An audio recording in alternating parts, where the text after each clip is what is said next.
Qigong means power yoga. It is an ancient health discipline, kept secret for thousands of years, that lies at the core of the Chinese martial arts, traditional Chinese medicine, and is central to Chinese religion and philosophy. All Qigong exercise is meditative, emphasizing deep breathing, total relaxation, natural posture, and concentrated mental and visual focus on various physiological functions, mental powers, and natural forces experienced in and through the body. Mine was the first of 4 Tai Chi videos, and I was definitely the first to put the complete monastic system of Qigong on DVD in 2004. That's why I teach the arts I teach.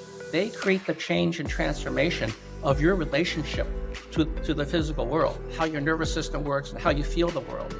Then the insights come, and you could describe it with any language you want, because all the ancient writings, famous mystical writings in Taoism and Chan Buddhism, those are descriptions of physical reality by people in a very high state of higher consciousness. As Alan Watts said, a paradox is simply a truth standing on its head to get your attention.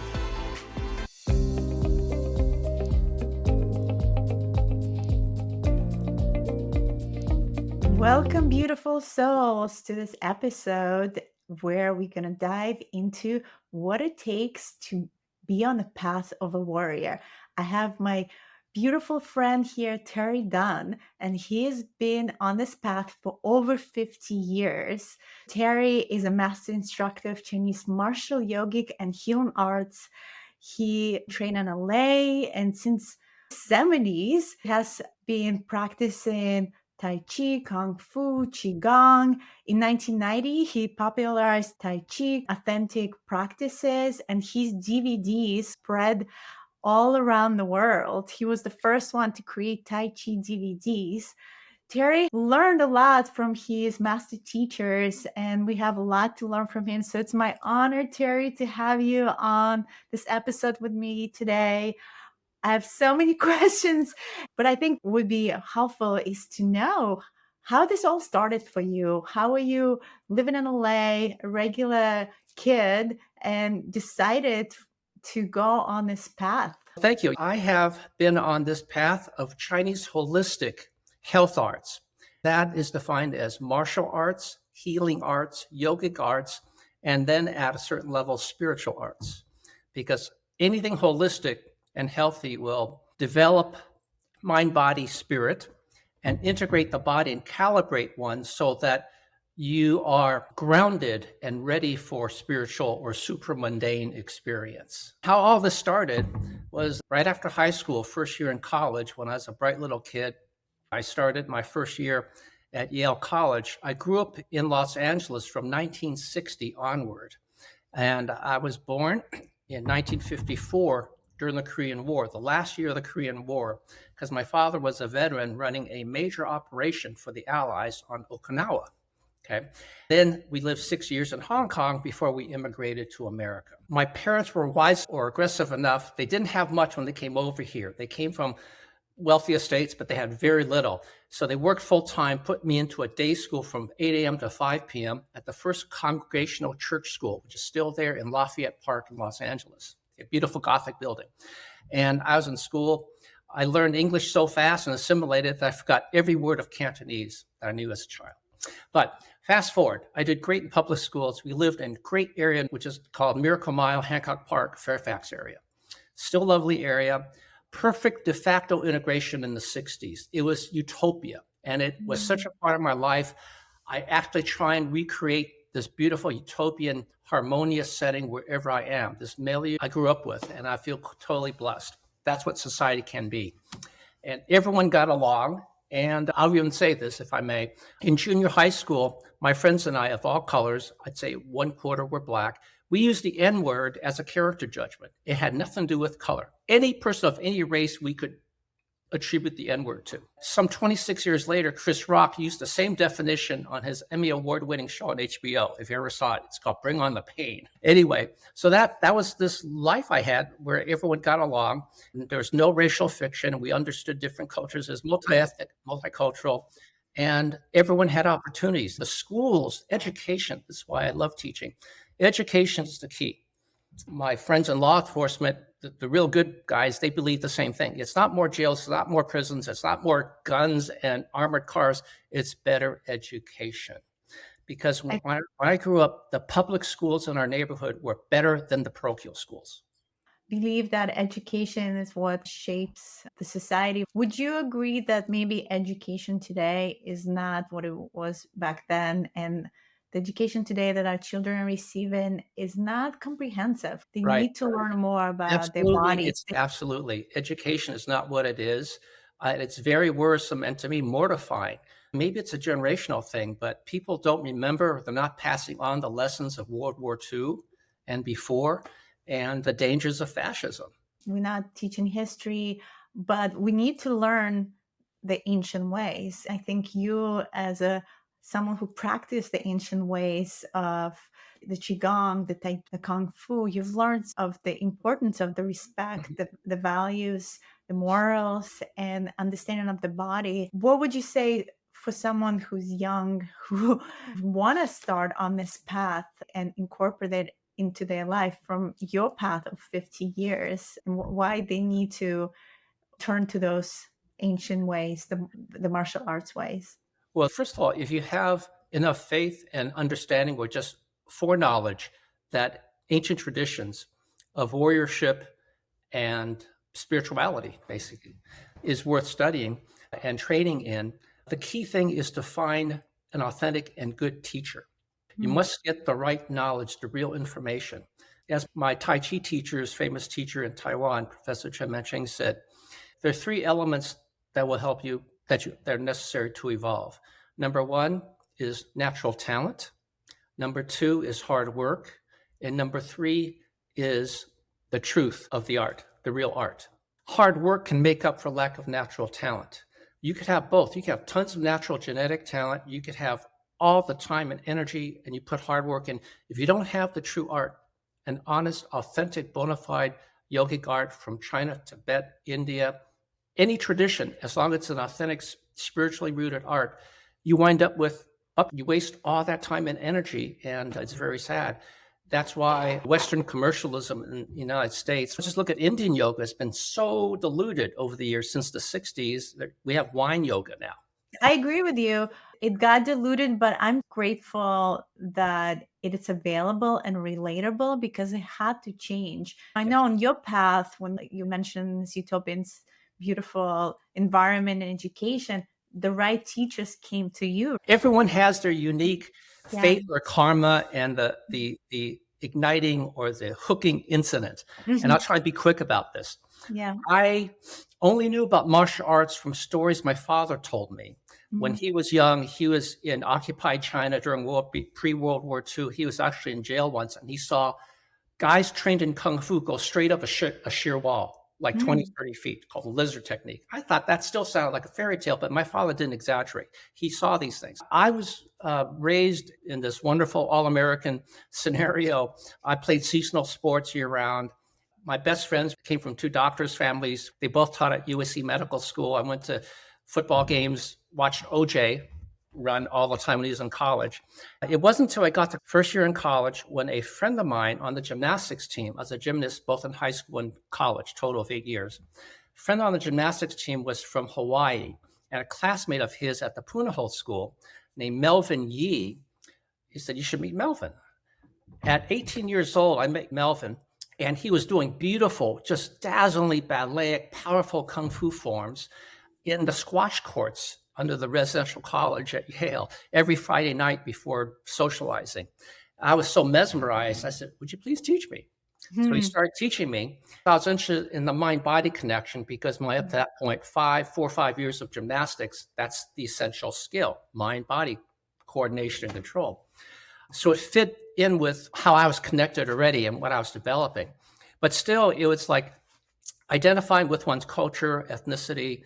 Still, it was just, as a guy, it was very macho. After a couple of months of training weekly, just casually, as a good friend, he had me come up to his dorm room, and he tied on a bar of the bunk bed a piece of paper, a piece of notebook paper. It was ruled, lined. He took a step back. The paper's hanging here. He steps at it, and he does this. He stops his fist before the vertical plane of the paper. He stops right here, and an eerie organic sound occurs, and the paper splits vertically like that. He didn't go past the plane. He didn't go through it. He stopped in front of it, and the paper went, and I went, I want to learn how to do that. something here. And that was my amazing. first introduction to real Qi, the metaphysics of Kung Fu, because metaphysics means the laws of physics are on the plane of mental control, beyond what consensus reality believes, what we know and how we control energy. That's an outgrowth. To be able to do that, you condition the whole body and you strengthen and make robust your energy circulation. If they're complete, they will teach you to use this energy for healing, for self-defense, for spiritual growth and communion. As soon as I went home back to LA from New Haven for summer vacation and Christmas breaks, I went and found a Kung Fu school. Fortunately, I found a very good, legit one run by a master, Douglas Wong, who's still around.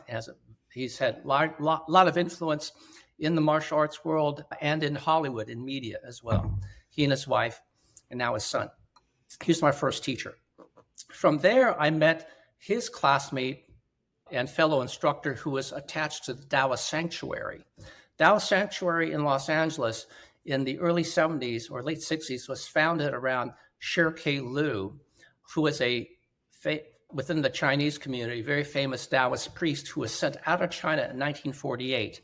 And he taught 53 years total until he passed away around 2010 or 11, I believe. That introduced me to authentic Taoist arts because that was my first Taoist system called Taoist Elixir Method, or Tao Dan Pai, which is more than 1,000 years old. He was the 23rd generation priest, and it's attributed to Lu Tung-Pin, who, if you look him up, Lutung-Pin, he permeates Chinese culture, folklore, and mythology. He's one of the de facto leader of the 8 Taoist Immortals, or saints. And Tao Dan Pai is attributed to him. We have rituals and altar pieces dedicated to Lu Tung-Pin. I can academically prove, where no other academic has, that Lu Tung-Pin actually founded our tradition. He's so popular, he's like the patron saint of so many guilds and professions, and there's all kinds of beautiful temples erected to him all over China. His history spans some 200 years. So in some way, he was immortal. I'm going to contribute something to academia by actually having the Tao Dan Pai yoga, the Qigong that I teach, vetted by a medical school or a school of public health, prove that it works, and then prove that how it works is described in the ancient writings of Lu Tung-Pin that are translated by numerous authors and translators. 49 years I've been doing this art, and now I finally realize the philosophy that he's talking about, it sounds like very romantic, alchemic language. It says, when the cycle of the 5 elements reverses and the dragon and tiger copulate, the small water wheel is in motion. I love that you brought the dragon energy because the path of the warrior and the dragon, the yin and yang. This year, Terry, we are having the year of the dragon. It's the wood dragon, talking about the energy and understanding from all these traditions and all the practices. How would you explain the dragon energy? How can a person activate it perhaps in their body? It depends on one's predilection. It depends if I would just continue with your spiritual preparations and practice and meditation. I can explain this in the context of the arts and Chinese culture. In both the Buddhist arts, Shaolin, of which zillions of movies were made since the late. Yeah, the famous Shaolin monks. The 5 animals of northern and southern Shaolin, 5 animals Kung Fu, are tiger, leopard, dragon, snake, and crane. Each one has assigned a different part of the body or physiological system. Tiger exercises and tiger acting strengthens the bones. Leopard acting develops and perfects the muscles. The crane develops and refines the sinews for balance. The snake forms develop energy, qi, and how to move and manipulate the qi. The dragon is the most evolved because it evolves the spirit.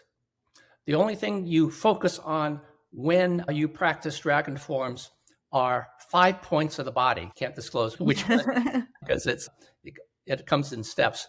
And you open up your channel spirit, your dragon channel. The Taoist tradition, which I preserve, Tao Dun Pai, I'm a 24th generation priest and ordained in 1983. These animals are slightly different. It's tiger, dragon, snake, crane, and monkey. We substitute the monkey in for the leopard. There's no leopard in the Taoist system. But I also do Shaolin because that was the first art I learned from Master Douglas Wong way back in the mid-70s. The other advice I would give to anyone starting, find an authentic source of this knowledge, start and do not stop. I've been practicing these arts since the mid-70s. And some people develop fast. They could streak like a meteor and develop very fast. I've had great moments, great leap forwards, but for my karma is slow, gradual development. One day you just realize you're holding the sword and I'm not even tensing, and the tip of the sword is displacing. It's going like this after I finished an exercise. That is a demonstration of proof of your energy flow beyond your body. That may sound supernatural to some people, but it's perfectly natural. Some musicians, I had a friend named Aidan Pickering, a friend of my sister's, who was a blues guitarist. One time I demonstrated at a social gathering how that the energy from Qigong, one style that I practice, conducts through wood and cotton. Someone at the end of a table can feel the energy that I transmit through it. He did the same thing because he was such a good musician. He knew vibratory energy from sound. It's all vibration, right? It's Sound, vibration.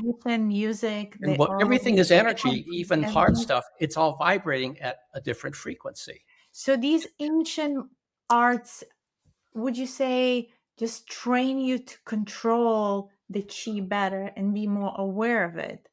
Otherwise, we're not born with this knowledge. We might be sensitive, empathic, and feel them, but we don't know how to hone them. In these times, these arts are really important. Often we're overwhelmed with this new bombardic energy coming from solar flares. And I know a lot of people are getting activated who are listening to this podcast. There's a lot going on. Right. How can these ancient arts help them in managing the chi? You've said a lot right there. Besides health and grounding and just normal health balance and ideal functioning, these basic holistic arts return the body to the pristine state of functioning of which we were born with. That's the first level. In terms of finer awareness, if you feel energy, understand your energy, and not just think it, but feel it and know it. It's a natural knowing. It's not a belief system. That's why I teach the arts I teach. They create the change and transformation of your relationship to the physical world, how your nervous system works and how you feel the world. Then the insights come and you could describe it with any language you want. You could write your own Tao Te Ching because all the ancient writings, the famous mystical writings in Taoism and Chan Buddhism, Platform Sutra, those are descriptions of physical reality by people in a very high state of higher consciousness. And it's physical reality. As Alan Watts said, a paradox is simply a truth standing on its head to get your attention. I like that. The world becomes far less mysterious. You'll feel the effect. You'll know when the climate or something external, something in your environment, in your ecology is affecting you, when something small or something interpersonal is happening. The bottom line is these arts, they first teach you discernment to recognize. In terms of growth on the warrior's path, I allude to the wonderful books by Carlos Castaneda, where you think they were authentic or he made them up. Either he's the master if he made them up, or Don Juan is the master if they're true chronicles. But the path of warriorship is overcoming 3 enemies on the path to knowledge. The first is fear. And most people don't overcome that their entire lives. In fact, they go lifetimes, incarnations, having not conquered fear or unreal fear. Second is clarity. Clarity is an enemy if one stops doubting oneself and thinks one's judgment and vision is impeccable. Okay, that can stop you. Third is power itself, because as we know, by all the sayings, power corrupts. So fear, clarity, power, and then the fourth enemy, which ancient Taoist holistic health arts from all the ancient traditions help battle and stave off is old age. Old age, yeah. That is the fourth enemy. The old age, because it talks about atrophy. I think the ancient arts are teaching you to move, to Right. constantly move and allow the energy to flow and process and transmute. Because if we don't move, we're not aware of what's happening and it becomes stagnant. Give your audience and you a basic exercise right now. Yes, Like please do. I just You activated me already. the wonderful dragon nest here at Defaults. I Yes. just started classes and I start with basics. This is a very basic exercise that goes to exactly what you just said. In terms of movement, natural movement, as opposed to atrophy. Simple basic exercise that is so valuable. And what you do is you take a cat stance, back foot 45 degrees, front heel forward. All I do is bend the back knee, sit on it like this, and the front leg is extended and relaxed. Now, I circle the front toes 3 times outward, and then 3 times inward. And then the important part. They're all important. Every part's important. I walk in super slow motion. I keep my hips level. I keep both knees bent. I peel off the back foot, heel first, and then the toe pushes off slightly. And I walk in super, super slow motion. Breathing only through the nose, tongue on roof of the mouth, head level, back straight. Then I circle the other set of toes outward 3 times, and then inward 3 times. And then slowly roll my weight forward from heel to the big arch, and then think about the small arch between the ball of the foot and the toe. We call that an arch also. Then pick up the back heel. By moving in super slow motion, the ancients were practicing mindfulness way back then. Then 3 circles outward, 3 circles inward. I'll continue a few more. And then roll forward to the right foot, super slow motion. Hips level the whole time, knee of the supporting leg is bent. Now what this does is, this is a kicking drill from the Chen style of Tai Chi. And one thing, it perfects the cat stance, which if you've had any experience in the Chinese system, this occurs in all the movement arts, Tai Chi, Kung Fu, Qigong. They have the cat stance where you put all the weight on the back leg, okay? You're perfecting that. Second, you're opening the energy channels by constantly circling the toes. And those of you who are trying this at home, everyone who begins, they look down and the foot moves like a windshield wiper back and forth. The key to make a circle is to circle the hip and send the spiral down the leg. You keep doing this regularly, day in, day out, and you open the energy channels consciously. With volition, you open the energy flow in your legs so that, in terms of Tai Chi, when someone kicks, they have power and energy flow. Okay? Now, the great value for all people is by learning, retraining yourself how to walk in slow motion. You're using your toes. Your toes are so important you cannot believe. And old people who've forgotten use of their toes, they walk like this, they shuffle. The full weight, instead of pushing off and catching the weight on the front step, rolling it like this, so that the whole body is moving in. All the joints have a circular rolling action. They're falling flat onto their feet, and every step, the weight, the shock reverberates back into the system.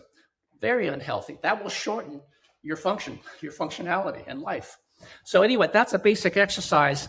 And one other exercise we do is coming up on our toes, standing on the balls of our feet, concentrate on balancing, circle the arms out to our nose level or chin, stay on the toes, slowly pull the hands back to our throat, and then drop the heels and let the hands float down. Okay. And we repeat this very slowly. Rise up on the toes and balls of our feet, circle outward, fingers together, come back, palms down at the throat. When you drop the heels, your posture gets vertical, and then you lower the hands. Okay. That, again, reminds you that your toes are essential. And also, when you're up on your toes, keeping balance, your whole nervous system is activated because you don't want to fall on your face. Okay, this is very activating. Okay, but I want this. The main point here is toe health, consciousness of toe health in terms of longevity. If you start walking around like this, that's not good. Even with a cane or a walker, you want to be rolling your feet. And that's why Tai Chi is so valuable, because you're slowly, every step, energy rolls, okay? You're going. Not only that, more advanced Tai Chi form, you drop the energy of your ribs into the arches. And then when you complete the posture, you crunch the toes. Your toes clamp down lightly and grab the floor. And that's how you bring energy to your fingers, toe to the index. You crunch the toes and activate thumb and index fingers. That is the big secret of Tai Chi and Kung Fu. Ribs into the arches to reset, activate, crunch the toes to issue. Reset, activate. Reset, activate. Reset. Water wings float my upper arms. I close the hip, crunch the toes, drop the tailbone. Those are some basic principles of Tai Chi, but it starts with toe health. Thank you for that. I think that's super helpful to know. I don't think anyone really thinks about toe health as an important element of age and of how we move in. But I think to your point, all practices that are based on different animals, we have to learn how to be the optimal animal in our own body. We have to learn how to navigate it. I think we also very much live in sedentary type of living. We're not moving as much. We're not as connected to nature. We live in houses that have all this electrical disturbances, EMFs. Everything has a gadget, electronic gadgets all around. So how do we come back to that understanding of our body and activate our toe health? As you can see, I'm wearing my tiger leopard spots today. As you were showing that, I was thinking, oh wow, back in my other lifetimes in Lyra system, when I was a feline being, I was running in a forest. I was using my tail. My toe health was very activated. Even before Earth, we have these memories, maybe some of us, that activated all hunters and gatherers on Earth. And yet we forgot, like we remembering. We remember bits and pieces. In fact, like the paleo diet really does work well. I was laughing all this time. We're talking about gadgets, surrounding ourselves with EMF emitting stuff. There's this hilarious episode of Parks and Recreation where the whole staff goes on a camping trip, and the Indian fellow, he's got everything in his tent, a yogurt machine, espresso machine, TV, and they're camping. It's a riot. And I've been an outdoors person and camper and backpacker, trekker since I was like 12. What you said about animal acting, that's your shamanistic practice. If you find a start or even do it yourself, again, you have nice dance sensibilities and good eye-body coordination. You start imitating animals, just like what the ancients did. The Taoists, again, China, because it's centuries of war and bloodshed and conflict, they studied nature, animals and nature, especially the aggressive animals. Those are the apex of the food chain, to see how they fought and moved to gain superiority. They imitated them, I would say, for practical martial purposes. But in the process of imitating them, they realized I'm actually stronger and feel better. I'm healthier as a result. There's a really famous scholar, Joseph Needham, who wrote Science and Civilization in China. It's 20 volumes, but several volumes are devoted to what the Taoists, how expert they were at and thorough they were in observing and emulating nature. Not only did Buddhists and Taoists mimic and started channeling 5 animals, Tai Chi and Qigong is all snake and crane. The saying in the myth of Chen Feng, the story which all practitioners don't take as myth, but truth, is that he had a dream, and he was already a Shaolin monk, and he knew the 5 animals. But it came to him the vision of a snake and crane in combat, where neither got the advantage, but they both were lithe and pliable, so that no matter what one did, the other was able to evade and then counter. There's this constant dance back and forth that inspired him to create the art of Tai Chi. The names of Tai Chi, everything is a snake or crane name. There's a tiger in there too. This is a white crane cools its wings. Also, white snake darts its tongue. Most of the names and postures and style of movement in Tai Chi is based on the movements of the snake and the crane. And that's why it's such a beautiful art. Depending on your musicality or depth of connection, you can use that vehicle to connect to not just nature, but all knowledge. If someone were to pick one ancient modality, you're an expert in Tai Chi, in Kung Fu, and Qigong, what would you recommend for them? I started learning Tai Chi from you, but I've practiced the 5 animals Qigong, one of the modalities, the White Tiger Qigong. What would you recommend to just check out different ways and see what resonates with them? It also depends on the age of the interested party. Good In point. general, for adults and the elderly, I strongly recommend Tai Chi. I recommend Tai Chi in general because it's a very ordered, somewhat self-regulated community of instructors. It's based on lineages of masters. If you do the research, it's easier to find authentic lineages where you can get the complete and accurate knowledge of the art. The big mistake is getting the wrong information from someone who's faking it. Well, this is America, and commerce is commerce. For a Kung Fu school to be around for a long time, that means they're good and they're recognized by the rest of Chinese physical culture. The pitfall that I just warn everyone to be extra careful about is Qigong, because Qigong is this nebulous, and people are always asking, what's the difference between Tai Chi and Qigong? Right. Every year I get asked that 85 times. I could answer it real quick. Qigong is a broad category of Chinese yoga, which lie at the heart, for me, the way I learned it. They are at the core of complete Chinese martial and healing arts. It is the secret yoga. It's not easy. It's a secret, highly guarded yogic knowledge, sacred knowledge that empowers the Chinese martial arts and healing arts to supernormal levels. I've witnessed supernormal expressions of metaphysical ability. The Flying Phoenix that you teach, I would classify that secret knowledge as well. Yeah. Maybe you can talk a little bit about the Flying Phoenix and what that is. The Flying Phoenix Qigong, it is rare because it is a completely pure medical or healing system of Qigong. The other system that I preserve and teach, the Taoist Elixir Method, it's Qigong, and there are 6 levels. It's very sophisticated, very profound. It provides a general vitality that can be directed into either martial purpose or healing purpose. And because of that, we describe it as being Shen directed. S-H-E-N, Shen, means spirit, but it also means your intentionality, or what my favorite teacher calls the pure speculative aspect of action. Your Shen, your will, directs the Qi endowed on Pi. Whereas Flying Phoenix is safe to teach in its entirety, including the secret breathing methods, because it creates a healing energy that cannot be distorted, perverted, or misused for martial purposes. You cannot harm anyone with Flying Phoenix Qigong.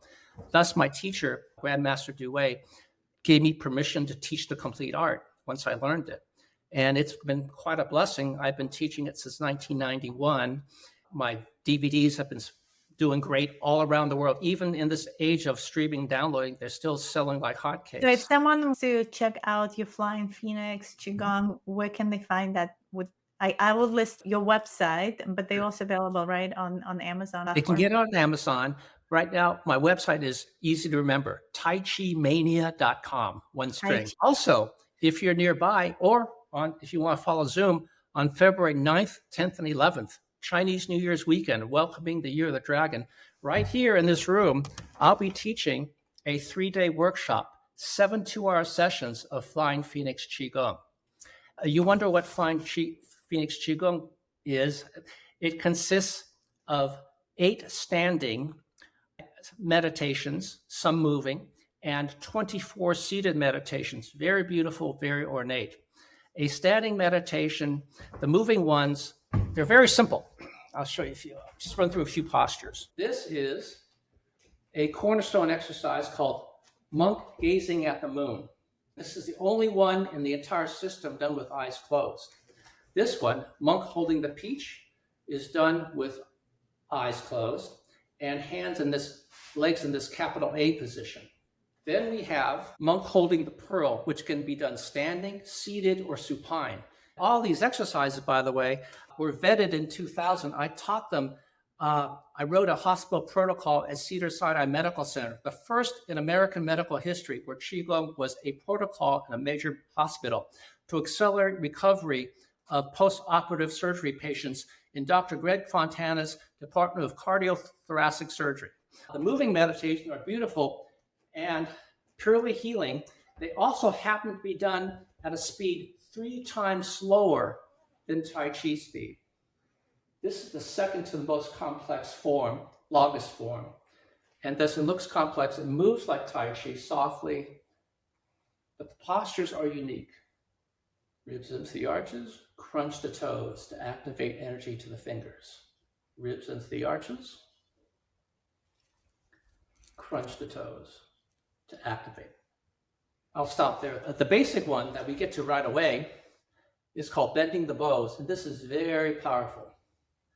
Horizontal circle at throat level, and then a vertical circle, monk gazing at moon, like this. We alternate horizontal plane. I'm doing this super fast. We actually want to do it at the speed of a shifting sand dune. And it takes me walking around telling everyone they're not a sand dune yet. Okay. That's the oral teaching. That was my teacher's teaching. This Flying Phoenix Qigong is transformative. It snaps you into a state that's called allostasis. A-L-L-O-S-T-A-S-I-S. Allostasis is the state where the body returns to homeostasis. Homeostasis is your normal, pristine functioning. All systems are in order. When stress is applied to the body, pressure, concussion, heat, cold, anything, when the body responds, reacts from stress and comes back to homeostasis, that is allostasis. The genius of all great healing Qigong systems is that they somehow, through their yogic methodology, they trigger allostasis without putting real stress on the body. Most people remark about Flying Phoenix, they said, who could have invented this? The way it works by doing simple breath controls coupled with natural movements, slow, natural, simple movements, nothing too complex. This is actually easier, quite honestly. Tai Chi is my first love and my forte, but this art, honestly, is easier to do than Tai Chi. You don't have to learn a super long choreography, except for volume 4 to get the capstone exercise, which completes the training, is a long Tai Chi-like form. But everything else, which imparts tremendous health benefits. And I experienced it myself in the short high levels of consciousness. Yeah, high level of consciousness there. And I remember after we just did a short workshop of 2-3 hours, and it was like this lightness of being, I would say, is the word that's coming to me. It's a clarity. Tell the story. Like you're energetically clear. Flying Phoenix, you feeling like you start flying a bit energetically. It returns you to normal functioning. True story. November 12th, 2012, I did my first workshop, Flying Phoenix, in New York City at a friend's Kung Fu studio.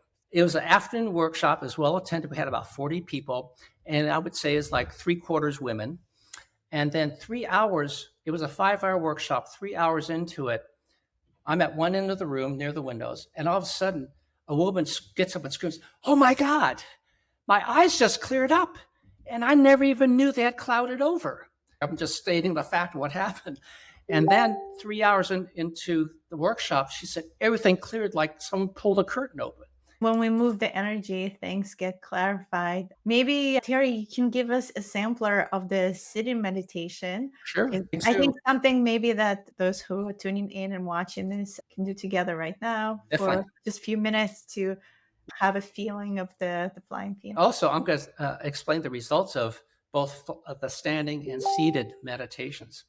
When I was in my 50s, I'll probably say that I'm 69 years old.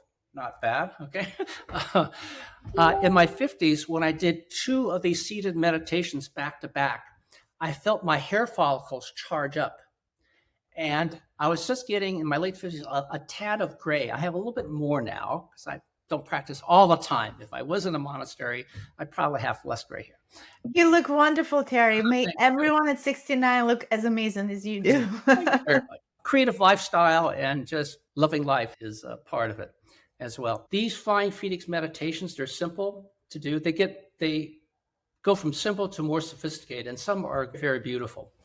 You feel circulation in the upper body and the hands and actual brain activation. You'll feel this blissful sensation over time, not necessarily immediately, but within a short time, you'll feel what my teacher called a washing, sudsing sensation of all the gray matter, everything under the skull. You'll feel the energy like a gentle wash cycle, okay? Which, again, just wait for it. That's a mini spoiler on my part.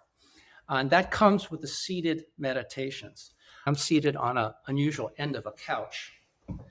If you could do this either sitting in a chair with your legs hanging, feet parallel and uncrossed, or you can do this cross-legged, or if you're flexible, you could do it in the half lotus position, or even full lotus if you care to. Okay, but half lotus is how we've typically done this since I first learned this art in 1991. We're going to do a simple exercise where after I give you a breath, to explain Flying Phoenix, every exercise, the 8 standing and the 24 seated, every exercise begins with a breath control formula in which I will lead you through a series of percentage exhalations. That is, I'll tell you to exhale an estimated 50% of your lung capacity. Inhale to the top, then exhale completely. Deep inhale, then exhale a different percentage. Okay, and the percentage exhalations are different with each exercise. It's quite remarkable how this works. That's the procedure. And we're going to do a simple one. Listen carefully, follow these instructions for the breath control. Close the eyes, touch the tongue to the roof of your mouth, hold your palms over your knees. And in this position, take 3 deep breaths, even and as full as you can. Go. Then after the 3rd breath, inhale fully, fill up your lungs. Then exhale an estimated 50%, guesstimate 1/2 and exhale it. Then inhale that 50% and fill up to the top. And exhale 100%, empty your lungs, let it all out. Then inhale, take another full breath, 100%. Next, exhale 30%, just estimate 30. Inhale, fill up 30 to the top. Then exhale 100%, let it all out. Breathing only through the nose. Inhale another deep breath, 100%. Then exhale just 10%, 1/10. Inhale 1/10 and exhale 100, let it all out. Stay still. Keep your back still and let your breathing return to its normal rhythm. Keep the eyes closed.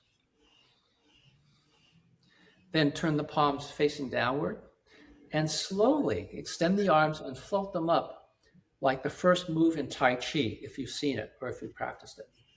Take normal breaths, breathe normally. Don't hold the breath, don't strain. Slowly float the arms up to shoulder height. You could take 6, 7, or 8 breaths or more to float them up. Now float them back down from shoulder level with 7 or 8 breaths. Keep the eyes closed. Very simple movement. Or even more, 8 or 9 or 10 breaths is fine. Touch the knees and float them back up another time. Slowly, deep, quiet breaths. And float back down. And float back up.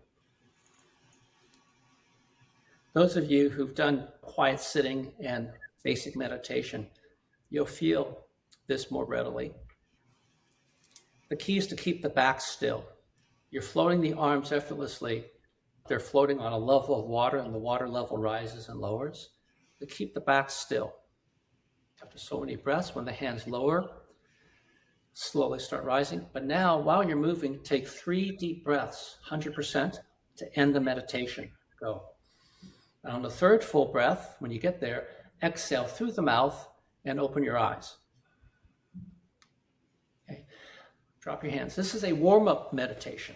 Now quickly into another one.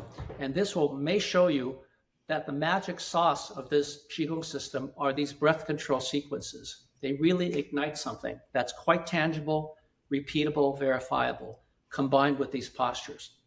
Very simple. Hold your hands vertically with thumbs on top and just place them above the crease of your knees so your palms face each other. This one has no movements, easier than the last one. Again, tongue on the roof of the mouth, breathing only through the nose. Now close the eyes. Then carefully follow this breath control formula. Begin again with 3 full breaths. Go. After the third breath, inhale fully, 100%. Then exhale 50%. Guesstimate 50%. Catch the breath there. Inhale 50. Then exhale 100%. Let it all out. Then inhale. Take another full breath, 100%. Exhale just 10%, 1/10. Inhale 10. Exhale 100. Let it all out. Inhale. Take another full breath to the top. Then exhale 50% again. Inhale 50 to the top. And exhale 100. Let it all out. Now breathe normally and hold still, keeping the back still. Let your breathing become quiet and soft and silent. Just hold the palms opposite each other. And let your body naturally make any adjustments. If there are any involuntary movements, let them happen. That's if they happen. You don't have to force yourself to sit rigid. Just back still and calm is all you need to do. The Flying Phoenix healing chi, which the breath formula ignites and causes to flow in a certain way in the body, it will cause its energy, and it flows. When it flows through tense parts of the body, it'll make them twitch and shake. Perfectly normal. That's part of the relaxation response. Okay. These are 2 preparatory exercises. Now I'm going to get to the meat or the heart of the matter. Take 3 deep breaths to end this meditation. Go. And when you get to the third breath, exhale through the mouth and open your eyes when you get there. Okay. Now, that was preparatory. You feel relaxed, a little light in the head, that's normal. Okay. Terry, I think that's enough in terms of like how much I can squeeze in. We could also really preparatory exercise. They're not one or two of the 24. There's 24 slightly, some have 4 movements. Simple ones. Watch this. 1, 2, 3, and 4. Some of them are that simple, and one is this beautiful and complex. I'm doing it super fast because we're out of time. Thank you for allowing me to share my favorite art with you. Flying Phoenix is my favorite Qigong art. Tai Chi is my first love and forte, but Qigong, this Qigong is just so fast acting, so easy to do, and pretty much foolproof. That's why I love it so much. And people get almost instant clarity and lightness and energization. That's repeatable. On this path of the warrior, what would you say your most profound wisdom that you collected over these 50 years?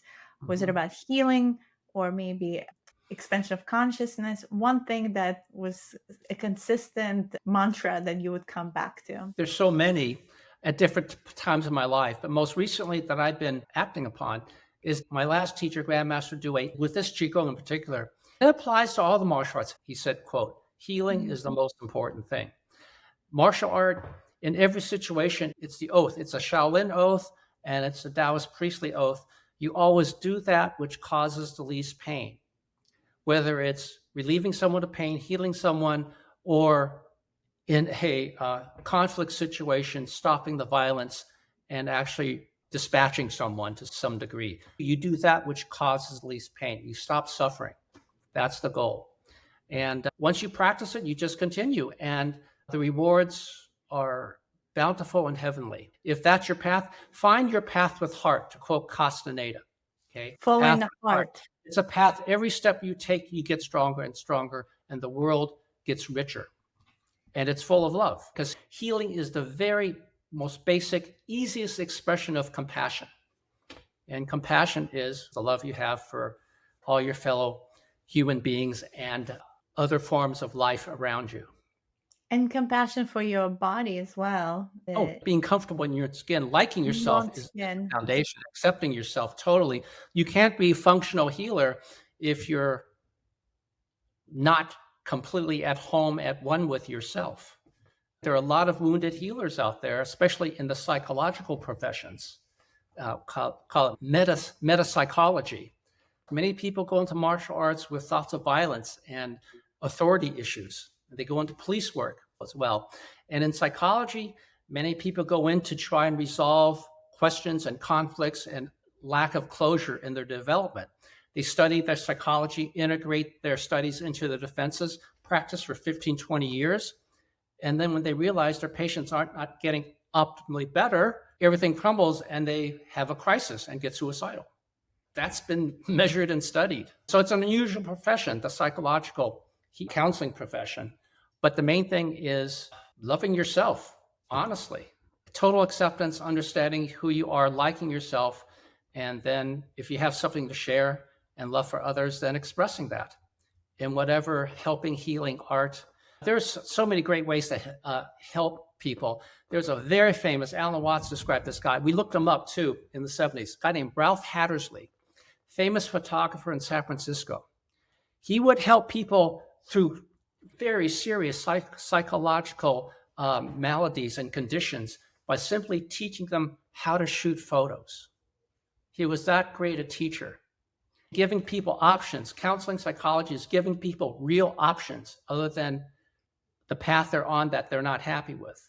So just by changing how a person sees the world and then taking great photos. So you could do it in picking whatever, if it's a hobby you have and something you're good at, you apply that to help others. I love about the photography because I shoot photos myself, and I feel it, for me, it's like time stands still. It allows you to see the moment and gain more perspectives and perhaps seeing angles of that same situation or light or everything, on seeing the unseen. So then you're opening up to the streams of information and frequencies and energies.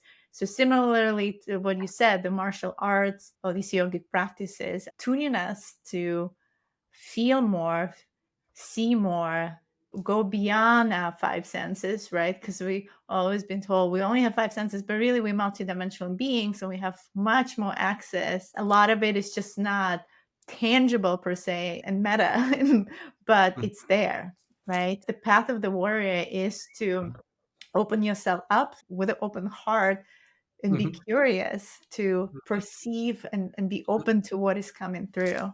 Also, I want to, again, define a few basic terms. A warrior's impeccability, which comes later in the Castaneda books, The Fire Within.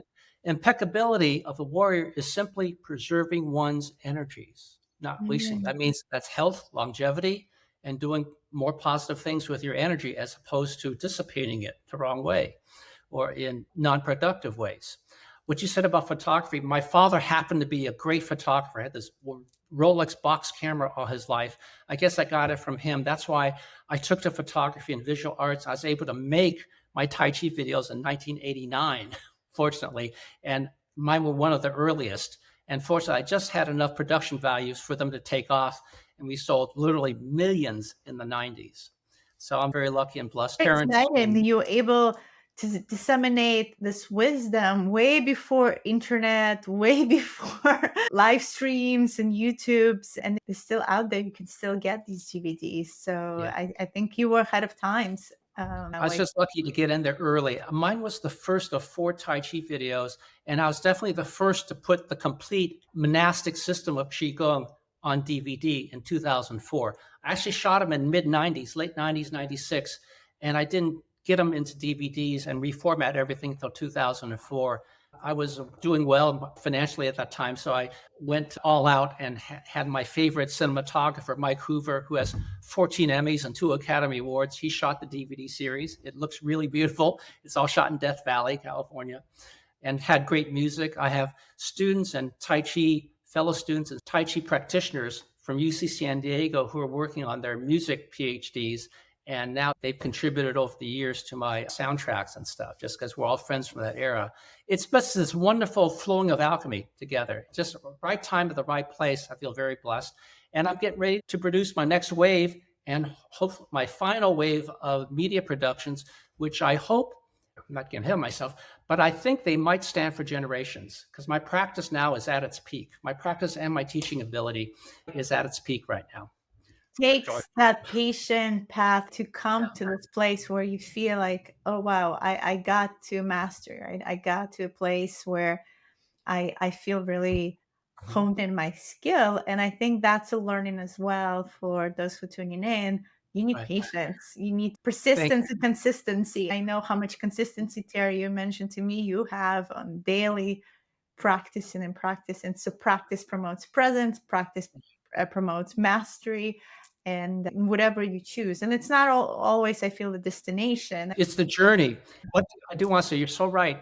The practice daily. One thing I want to explain, although I've been doing it for 50 years, Tai Chi now, I cannot call myself a master because I cannot do what my teacher can do at will.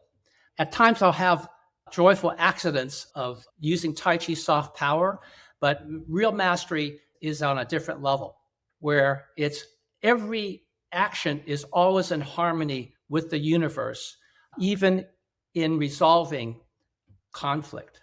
It's automatic. It's trained in your cells. That's how profound Tai Chi Chuan is. While I am a certified master in Kung Fu and 2 traditions of Qigong and the martial arts that surround them, I don't call myself a Tai Chi master. Maybe I'm a slow student. I've been practicing for 50 years, studied from 80 to 92. That's 12 years, plus the last 10, 12 years, about 25 years of Tai Chi. And I practiced 25 years on my own. So that's 50 years.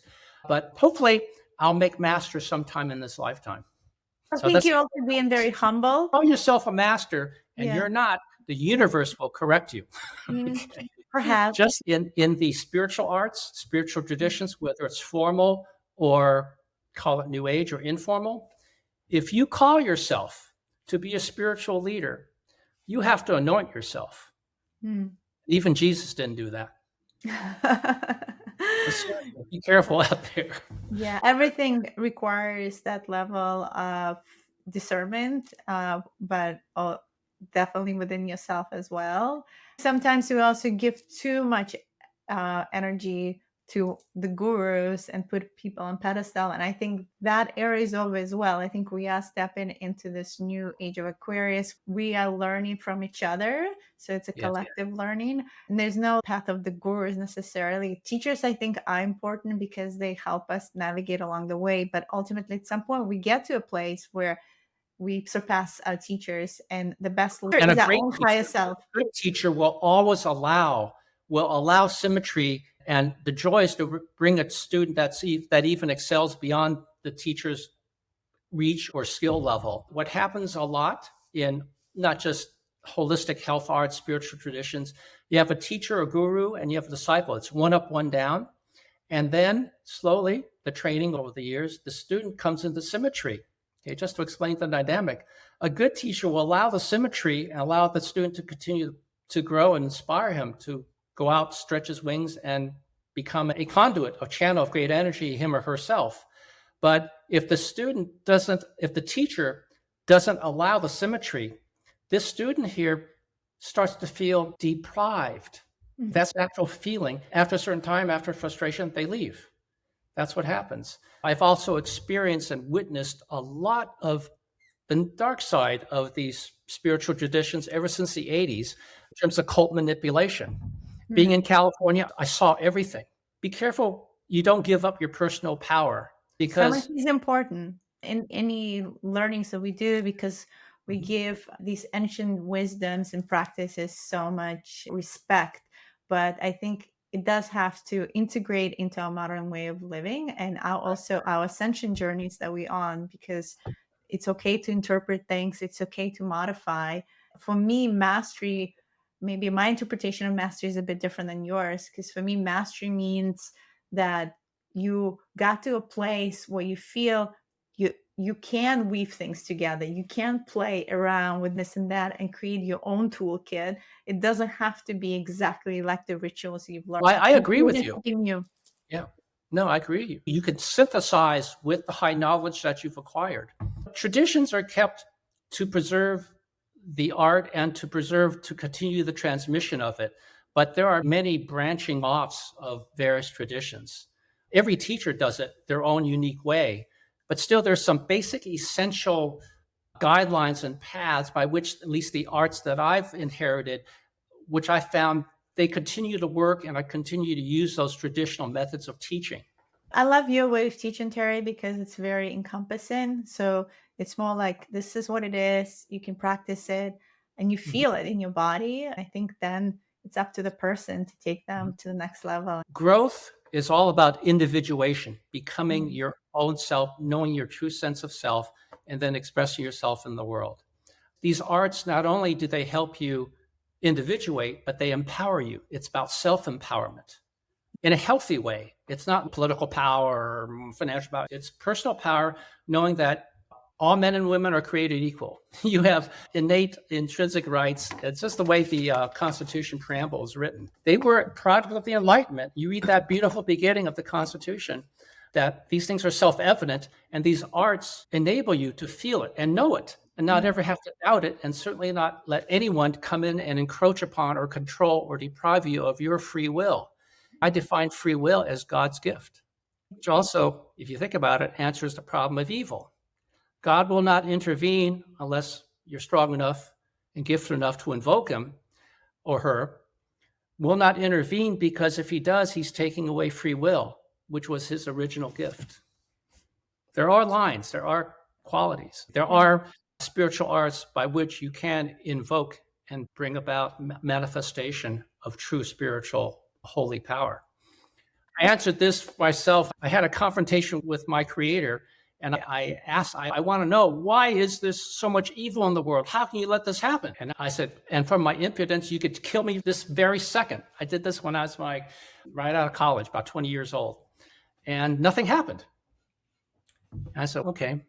And then a few years later, one of my wisest mentors, and also my mentor in hypnotherapy, but he was a natural born alchemist. He said, that was your answer.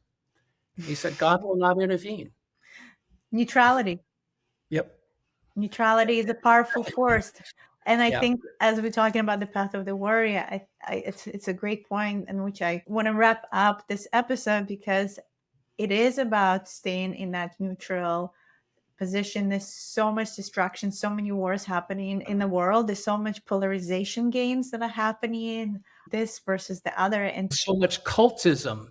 Okay, mind cultism, control. people are looking to create conflicts, like you said, and put one against another. And I think the true mastery is really not reacting to it, just responding and staying in that unified field of consciousness, staying in that neutrality and not doing anything.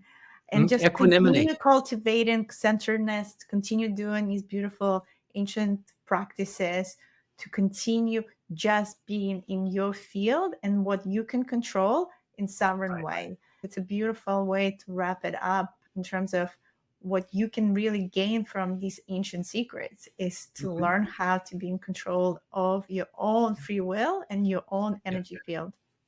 And also, freedom is simply doing that which needs to be done, the ability to do what needs to be done, whatever your situation is. That's what freedom is. Favorite text I teach from, or quote all the time, is Hui Ning, the Platform Sutra. He was the 6th generation patriarch of Chan Buddhism, who was a barbarian from the south who everyone ignored. He was pounding rice in the kitchen. He overheard some poetry contest, and he was illiterate. He countered with a poem that blew everyone away, including the abbot. He wound up going from the kitchen to the 6th patriarchy of Chan Buddhism. And all he said was, in so many ways, the straightforward mind is the true land. True land is the Western paradise. The straightforward mind is the true land. And that's what all the arts that I teach gear towards. Thank you so much for continuing to teach this to the world for so many years, for sharing your wisdom, for spreading those DVDs in whatever way, showing up in the world and shining your light is a testament of the consistency and the practice and long journeys that some of us take, but yet learning along the way and still keeping the wisdom going. And I think for us, it's important to take that all in and apply it in our lives. Thank you so much for having me. I Thank want to you. quote John Lennon. He said, the greatness of a person, or someone like that, I think they said after his tragic death, the mark of a great person is of how many people on the planet share his positive dream. I love that. That's why we teach, isn't it? That's why we teach. That's why I'm doing this podcast. It's all about spreading the wisdom, the knowledge, and sharing all of that, sharing the light. Yes, that's why we're here. And Isn't we're it? now collectively doing it together. So beautiful. Thank you, everyone, tuning in to this episode, and continue subscribing and checking in for our next episode. Thank you again, everyone. Thanks for watching. Click on one of the videos below to see our other episodes, and don't forget to subscribe.